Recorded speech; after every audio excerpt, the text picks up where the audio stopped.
আসসালামু আলাইকুম রহমতুল্লাহ। আমাদের এই ব্যস্ত জীবনে অনেকে চায় ইসলামী বই পড়তে, কিন্তু সময়ের অভাবে আর হয় না। তাই আমি শুরু করেছি এই চ্যানেল, যেখানে আমি আপনাদের জন্য নির্বাচিত ইসলামী বইগুলো পড়ে শোনাবো। আপনারা কাজের মাঝে, ভ্রমণে কিংবা বিশ্রামের সময় সহজেই শুনতে পারবেন আল্লাহর বাণী, রাসূল সাল্লাল্লাহু আলাইহি সাল্লামের কথা এবং ইসলামিক শিক্ষামূলক উপদেশ। আজ আমরা শুরু করছি জান্নাতি রমণী বই দিয়ে। আশা করি একসাথে শুনতে শুনতে আমরা আল্লাহর পথে আরও এক ধাপ এগিয়ে যেতে পারবো ইনশাআল্লাহ।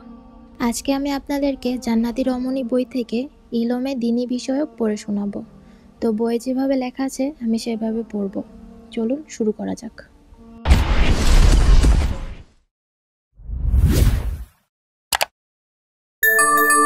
ইলমে দ্বীনি বিষয়ক।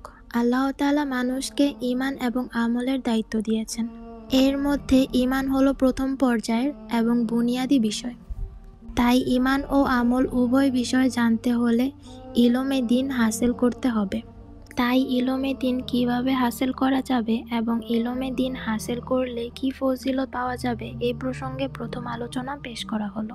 ইলমে দ্বীন হাসিল করার গুরুত্ব। ইলম বলা হয় কুরআন হাদিসের কথাকে এবং মাসালা মাসাইল সম্পর্কিত জ্ঞানকে। ইলম বা এই জ্ঞান না হলে আমল আসে না। সহিভাবে মাসায়েলা মাসাইল শিক্ষা না করলে সহি শুদ্ধভাবে আমল করা যায় না। আর আমল সহি শুদ্ধভাবে না হলে তা আল্লাহর নিকট গ্রহণযোগ্য হয় না। এই জন্য আবশ্যক পরিমাণ ইলম হাসিল করা, অর্থাৎ প্রয়োজন পরিমাণ মাসায়েলা মাসাইল শিক্ষা করা প্রত্যেক মুসলমান নর নারীর উপর ফরজের আইন। আর ফরজ তরক করা কবিরা গুনাহ। প্রয়োজন পরিমাণ ইলম বলতে বোঝানো হয় নামাজ, রোজা ইত্যাদি ফরজ বিষয়ের মাসালা মাসাইল শিক্ষা করা এবং দৈনন্দিন জীবনের প্রত্যেক ব্যক্তির যেসব লেনদেন এবং কাজ কারবার করতে হয় সেসব নিয়মের মাসালা মাসাইল, হুকুম আহকাম ও নিয়ম কানুন জানা।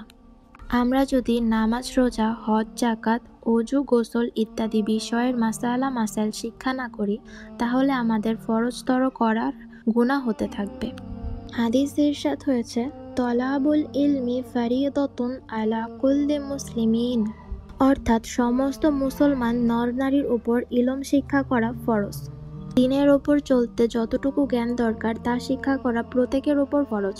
যেমন ঈমান, আকীদা, নামাজ, রোজা, হজ, যাকাত ইত্যাদি বিষয়ে জ্ঞান অর্জন করা সকলেরই ফরজ। এর সাথে সাথে যে ব্যক্তি ব্যবসায়ী তার উপর ব্যবসায়ী মাসায়েলা মাসাইল জানা ফরজ।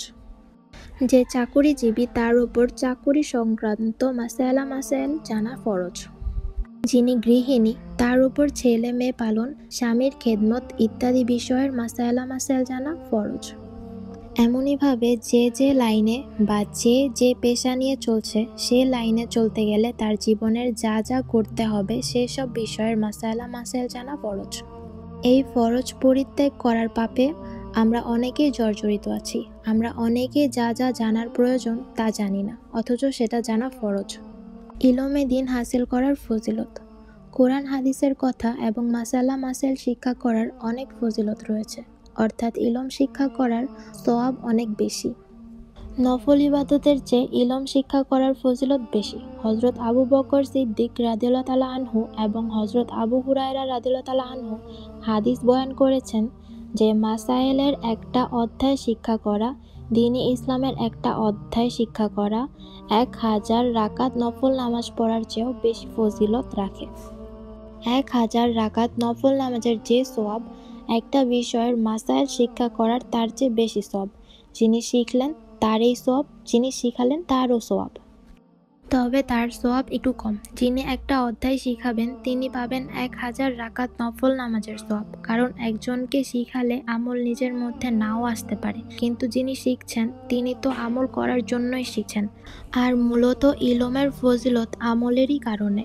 এক হাদিসে হযরত আব্দুল্লাহ ইবনে ওমর রাদিয়াল্লাহু তাআলা আনহু ইলমের ফজিলত বয়ান করতে বলেছেন, মাজলিসু ফিকহিন খায়রুন মিন ইবাদাতি সিত্তিনা সানাতুন, অর্থাৎ দ্বীনি মাসায়েলা মাসাইল এবং দ্বীনি কথা শিক্ষা করার একটা মজলিস 60 বছর নফল ইবাদত করার চেয়েও বেশি ফজিলত রাখে। সুবহানাল্লাহ।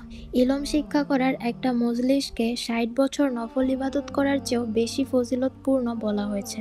কারণ ইলম ছাড়া ইবাদত হলে 60 বছর কেন 60,000 বছর করলেও তা কোনো ফজিলত নেই, কারণ সেই ইবাদতের কোনো সওয়াব পাওয়া যাবে না, ভুল আমলের কোনো মূল্য নেই। হযরত আবু দারদা রাদিয়াল্লাহু তাআলা আনহু কর্তৃক বর্ণিত এক দীর্ঘ হাদিসের একাংশে রাসূল সাল্লাল্লাহু আলাইহি সাল্লাম ইরশাদ করেছেন, ইলম সন্ধানের উদ্দেশ্যে বের হলে আল্লাহ তাআলা তার জন্য জান্নাতের পথ সহজ করে দেন। ইবনে মাজাহ থেকে বর্ণিত। এই হাদিস থেকে বোঝা যায় ইলম জান্নাতের পথ দেখায়। তবে ইলম শুধু শিখলে হবে না, ইলম অনুযায়ী আমলও থাকতে হবে, নয়তোবা ওই ইলমের কোনো দাম থাকবে না।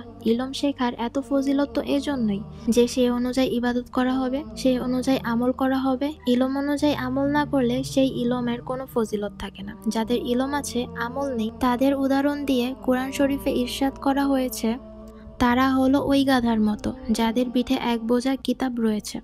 সূরা জুমআ আয়াত নাম্বার 5। অতএব ইলম শিখে আমল করাই মূল উদ্দেশ্য। ইলম ছাড়া ইবাদত আর ইলম সহ ইবাদত, এই দুইয়ের মধ্যে এত পার্থক্য যে এক হাদিসে রাসূল সাল্লাল্লাহু আলাইহি সাল্লাম বলেছেন, একজন মানুষ ইলম ছাড়া ইবাদত করে, অর্থাৎ মাসায়েলা মাসাইল তরিকা পদ্ধতি না জেনে ইবাদত করে, আরেকজন মাসায়েলা মাসাইল জেনে ইলম সহকারে ইবাদত করে। এই দুইজনের মধ্যে প্রথম জনের চেয়ে দ্বিতীয় জনের ফজিলত এত বেশি, যেমন আমার উম্মতদের মধ্যে সর্বনিম্ন ব্যক্তির চেয়ে আমার ফজিলত যত বেশি। সুবহানাল্লাহ। তিরমিজি ও হাসান। তাই ইলম সহকারে জেনে আমল করা আর ইলম ছাড়া আমল করা দুটোর মধ্যে সওয়াবের কোনো তুলনাই হয় না। আমরা নামাজ পড়ি, রোজা রাখি, হজ করি, যাকাত দেই এবং অন্যান্য যত দ্বীনি কাজ করি, এসব আমল করার জজবা বা ইচ্ছা তো আমাদের মধ্যে আসে, কিন্তু ইলম অর্জন করার জজবা আসে না। ইবাদত করার গুরুত্ব আমাদের মনে জাগে, কিন্তু সেই ইবাদত সম্পর্কে ইলম অর্জন করা এবং তার মাসায়েলা মাসাইল জানার গুরুত্ব মনে জাগে না। এজন্যই আমরা অনেকে ইবাদত করতে চাই কিন্তু আলেম হতে চাই না। নিজের সন্তানকে ইবাদত করাতে চাই কিন্তু আলেম বানাতে চাই না। অথচ একজন নিরেট ইবাদতকারীর চেয়ে একজন আলেমের ফজিলত এত বেশি যে একজন নিরেট ইবাদতকারী ইবাদত করতে করতে ক্লান্ত হয়ে তারপর ঘুমাবে। সে যতক্ষণ ইবাদত করবে শুধু ততক্ষণই ইবাদতের সওয়াব পাবে, আর একজন আলেম ইবাদত করে যতক্ষণ ঘুমাবে সে ঘুমের সময়টুকু সে ইবাদতের সওয়াব পাবে। এই হিসেবে আলেমের ঘুমও ইবাদত। আল্লাহর কাছে আলেমের মর্যাদা অনেক বেশি। কুরআনুল কারীমে আল্লাহ পাক ইরশাদ করেছেন, তোমাদের মধ্যে যারা ঈমান এনেছে এবং যাদেরকে কুরআন হাদিসের জ্ঞান দান করা হয়েছে, আল্লাহ তাআলা তাদের মর্যাদা অনেক উঁচু করে দেন। সূরা মুজাদালাত আয়াত নাম্বার 11। কিন্তু কতটুকু উঁচু করে দেন আল্লাহ পাক সেটা বলেননি। হতে পারে তাদের মর্যাদা এত উঁচু করে দেন যা আমাদের কল্পনায়ও আসে না। তাই সীমানা নির্ধারণ না করেই বলা হয়েছে অনেক উঁচু করে দেন। এই ইলমের কারণেই তো কিয়ামতের দিন আলেমদেরকে সুপারিশ করার ক্ষমতা দেওয়া হবে। যে পাপী মুসলমানরা আল্লাহর নাফরমানি করার কারণে জাহান্নামে যাওয়ার উপযুক্ত সাব্যস্ত হবে, তাদের ব্যাপারে আলেম ব্যক্তি সুপারিশ করবেন। আল্লাহ পাক তার সুপারিশে ওই পাপীদের জন্য নাজাতের ফয়সালা করে দিবেন। আল্লাহর কাছে আলেমের মর্যাদা থাকবে বলেই তার সুপারিশ গ্রহণ করা হবে। আল্লাহর কাছে আলেমের মর্যাদা কিসের কারণে? তার ইলমের কারণে, কুরআন হাদিসের ইলমের কারণে। আলহামদুলিল্লাহ, এই ছিল ইলমে দ্বীনি বিষয়ক সম্পর্কে জান্নাতি রমণী বইয়ে যা লেখা ছিল। আজকের পর্ব এখানেই শেষ করছি। যারা শেষ পর্যন্ত শুনেছেন, আল্লাহ আপনাদের জন্য বরকত দান করুক। ইনশাআল্লাহ পরবর্তী এপিসোডে জান্নাতি রমণী কিতাব থেকে আরও সুন্দর অংশ নিয়ে হাজির হব। ততক্ষণ পর্যন্ত সুস্থ থাকুন, ভালো থাকুন, সাবস্ক্রাইব করে পাশে থাকুন। দেখা হবে পরবর্তী এপিসোডে। আল্লাহ হাফিজ।